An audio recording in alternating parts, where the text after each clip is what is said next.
Assalamualaikum. Today our topic is voiceless T sound instead of voice T sound. आज मैं आपको बताऊंगी कि जो D साउंड हो वो कहाँ पे T साउंड में चेंज होती है। तो अगर लेटर ई डी से पहले स प च फ श क ये साउंड हो तो लेटर डी टी की साउंड में चेंज हो जाता है। फॉर एग्जाम्पल ये देखिए, ये वर्ड है लुक्ड, इसे नहीं प्रोनाउंस करेंगे, ये है लुक्ड। ई टी है जो ये टी साउंड में चेंज हो गया है, तो ये बन गया है लुक्ड। इसी तरह ये क्लैश्ड नहीं है, ये है क्लैश्ड। क्लैश्ड। ये पफ्ड नहीं, ये इसे प्रोनाउंस करेंगे पफ्ड।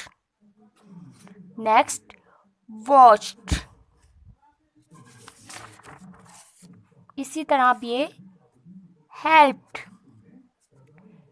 यूज्ड। अब आपने ये लेटर्स याद रखने हैं कि स प च फ श क।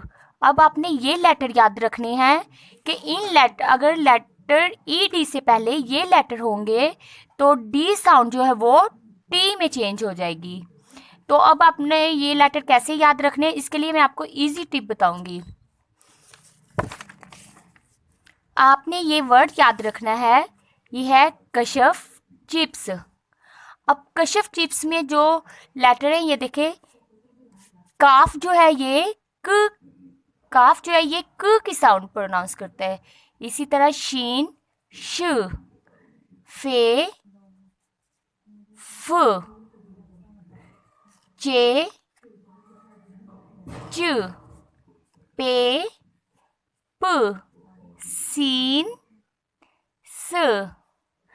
अब आपने ये कशफ चिप्स याद रखना है, तो आपको याद रह जाएगा कि कशफ चिप्स में ये जो है लेटर है यही वाले ईडी, ये ईडी से पहले आएंगे तो ये ट साउंड प्रोनाउंस होंगे, वर्ड में आएंगे।